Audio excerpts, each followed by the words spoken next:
Hello there! So incessant criticism isn't easy to handle. Mappers try their hardest to express their ideas, and modders seemingly exist only to tear them apart. Contradicting beliefs lead to arguments all the time, through which I see justifications so vague and illogical that they're kinda hilarious. Words like "do not kill mapper spirit" have become a meme among mappers, given how outright absurd it is as a response to criticism. Rejecting mods requires solid justifications for object placements, and if a mapper can't provide those, there's a good chance their map isn't well designed. "It's my style" in response to a mod suggestion is another one of these mapper inside jokes. It's a roundabout way of saying this object placement is good because I say so, which, yeah, does sound pretty dumb. Most people dismiss it as nonsense, just like "do not kill mapper spirit," but I still do see it genuinely used. Some people truly believe it's a solid response to criticism, and while I don't agree with that, I think it may have more validity than it's given credit for. You've probably heard each mapper has a mapping style, but are you able to identify what defines that mapper's style? Can you see what makes one person's style distinct from another's, and how their style has changed over time? That's not an easy thing to do, but by looking closely enough, it is possible to make out the characteristics of an experienced mapper's style, and understand how it forms.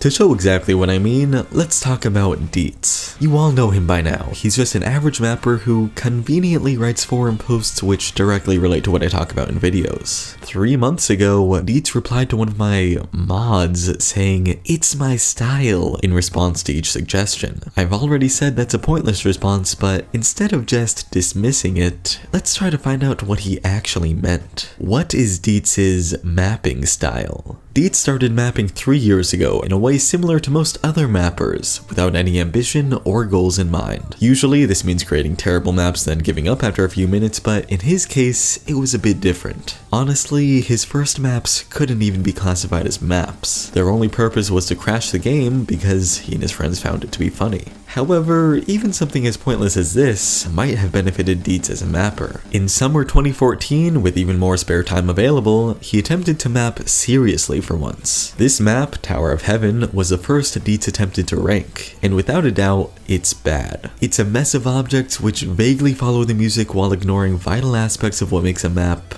well, a map. The only traces of logic behind object placements is their usage of symmetry, which comes about from knowing how to copy, paste, and rotate objects via keyboard shortcuts. Most likely something he learned while making his joke maps a while earlier. Of course, despite that very slight advantage, the map was still garbage overall. Deets needed to improve before even considering pushing it towards rank, and so he walked the natural path of asking for mods. Steadily, more and more about mapping became clear, and he put more thought into his object placements. That alone wasn't enough for Deets to form a mapping style of his own and reach ranking standards though. The mods he received were mostly superficial, suggesting adjustments for individual parts of a fundamentally broken map. It wasn't until an experienced modder destroyed the map that Deets realized he was nowhere near his goal of ranking it. The mod told him that everything he'd done was wrong, and that it all needed changes from the ground up.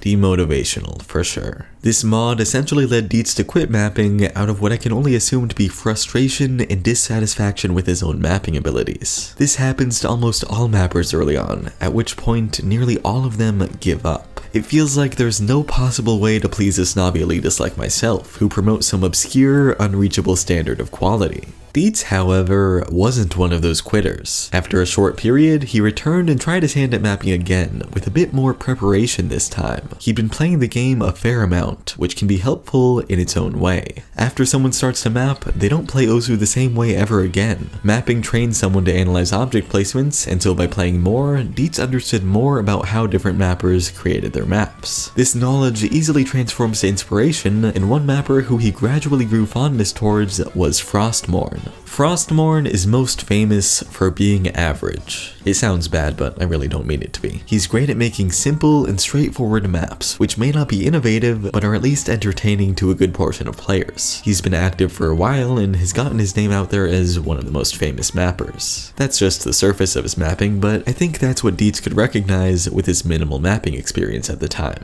Deets mapped some of the same songs Frostmourne had mapped years before, providing an easy comparison. For example, this was made in 2012 by Frostmourne, and this in 2014 by Deets. Some of the same patterns were even carried over between maps of the same songs, as seen by comparing this Frostmourne map with this other map by Deets. Both of these guys clearly use similar design ideas: simple geometric shapes, constant switches between distant snap and high spacing, and the basic copy-pasting stuff Deets already knew about. These are common ways of mapping, definitely, but it's no coincidence that these mappers directly shared so many of the same ideas. Deets was inspired by Frostmourne, and that led to an evolution of his mapping style. Actually, I don't think I want to use those words just yet. There's an apparent difference between the quality of Frostmourne's maps and Deets' maps at the time, and that's because Deets still didn't know enough about mapping. His concepts were underdeveloped compared to Frostmourne's, and that clearly showed despite his advancement since Tower of Heaven. With enough practice and persistence, these concepts could be developed further though, which led to Deets' first ranked map: Adrenaline. The map itself isn't anything new compared to previous Frostmourne imitations, it's just more well organized. His intentions were clearer, and that was good enough for beatmap nominators to push it towards rank. So yeah, he did it. End of the journey. Deets' mapping style is a messy variation of Frostmourne's. Or at least that's what it seems like. Getting a ranked map is an accomplishment, but for no mappers is it a limit of their knowledge. A mapper's first ranked map is a jumble of ideas which may be more organized than a brand new mapper's, but aren't nearly as concise or interesting as an experienced mapper's. Deets continued to map in this simple and straightforward fashion for a while longer, but ended up stopping around summer of 2015. While you may know him as just a profile picture, Deets is a real person. After achieving his 4th ranked map, he moved to an area where using the internet wasn't very convenient, and he was convinced by the people around him to quit the game. His life was more important than circles. But at this point, circles were his life. Well, maybe not to that extreme, but Deets did claim he was thinking about mapping constantly while on his 6-month hiatus. Hearing songs alone is enough to force mapping ideas into a mapper's head, so I can't really blame him. Near the end of 2015, Deets grinded out map after map in an attempt to express all the ideas he'd accumulated over his break. His maps from here onwards weren't at all the same as those from his past. He took on completely new influences, the first of the major ones being Russia. It's weird to think about, but mapping style isn't something limited only to individual mappers. Regions of the world generally have their own mapping styles as well. I can only assume reasons for this, one of which being how mappers learn to map when there's language barriers in place. Most of the mapping world interacts in English, but considering Osu has a worldwide audience, not everyone is fluent. Non-English mappers instead learn from other mappers who speak their native languages. Like, Chinese mappers learn to map from other mappers who speak Chinese, Koreans learn to map from Koreans, Russians from Russians, and so on. Another possibility is that mappers interact with people from their same region more often, regardless of language barriers. Mappers form their own cliques, and those are often regional. I can't really say what the exact reason is, but those are really some possibilities for how regional mapping styles form.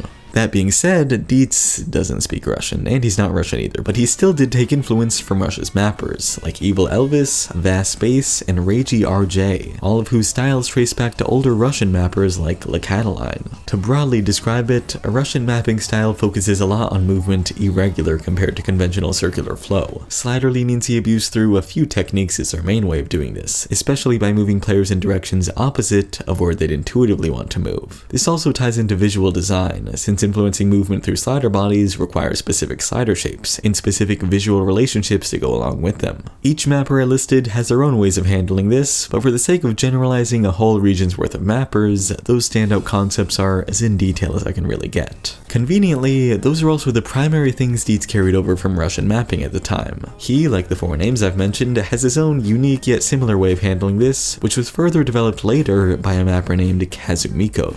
You don't know this mapper. She's ranked 10 maps in her time on Osu, none of which exceed even 4 stars. They're nothing out of the ordinary, but to Deets, they stood out. With his new interest in unusual playability, Kazum Miko showed him some more potential ideas. Kazum Miko's most interesting maps focus on moving in opposing directions with each object. For example, this is ordinary circular flow. Every movement is expected, rotates in the same direction, and is natural to perform with a mouse or pen in hand. This, though, is Kazum Miko's flow, which isn't a real term, but by switching the head and tail positions of the 2nd and 4th sliders, movement between every object is the opposite of what's natural, but in a very different way from what makes up Russian mapping. Kazum Miko's maps repeat the same type of movement throughout in a number of ways, like this, and this, and this, which have clearly carried over into some of Deets' maps. Movement isn't the only part of Kazum Miko's mapping that influenced Deets though. Listen to this.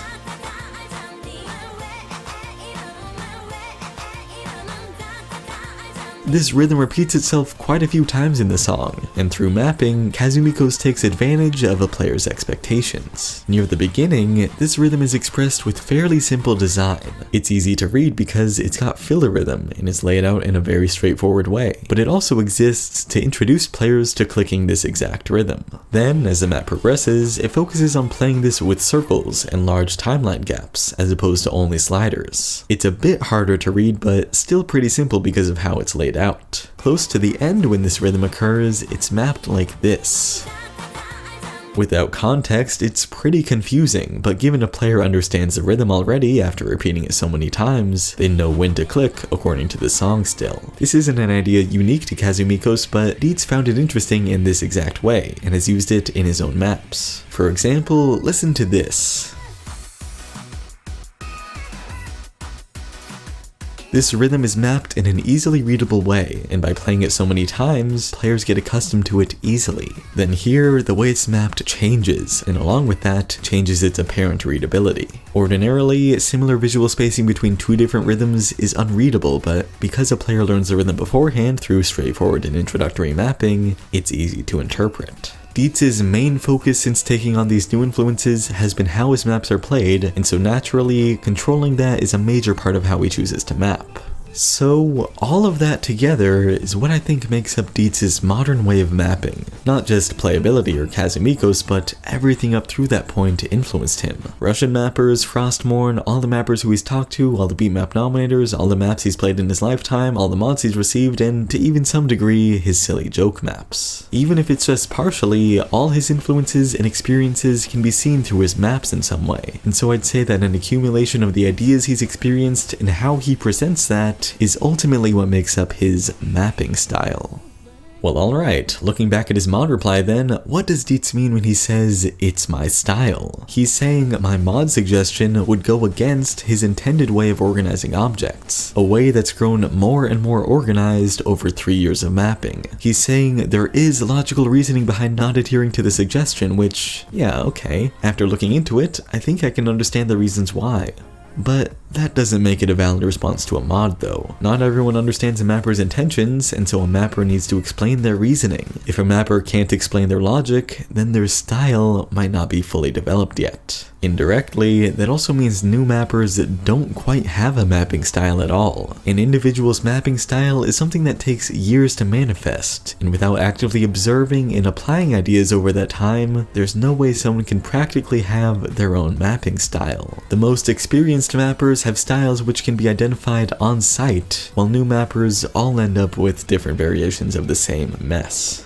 Although in some cases, that's also not true. Not the new mapper part, but rather the part about experienced mappers being identifiable on site. The problem with assigning a mapping style to an individual mapper is that mappers are constantly changing. For example, this is an average Deets map. Should look familiar by now, since it includes a lot of the traits I've claimed to be his mapping style. It's got Frostmourne-like stuff, it's got Russian stuff, and it's got Kazum Miko stuff. But this is also a Deets map, which looks completely different. Mappers constantly take influence from other mappers, and it's boring to create the same map over and over again, so it's only expected that a mapper's style is dynamic. Assigning someone a mapping style can be useful, and it is pretty cool, but that's only in some cases. In other cases, it's near irrelevant. So yeah, hopefully you understand what people really mean when they talk about a mapping style now. Thanks to these guys for supporting this video, and special thanks to Deets for making it possible. I'll see you next week.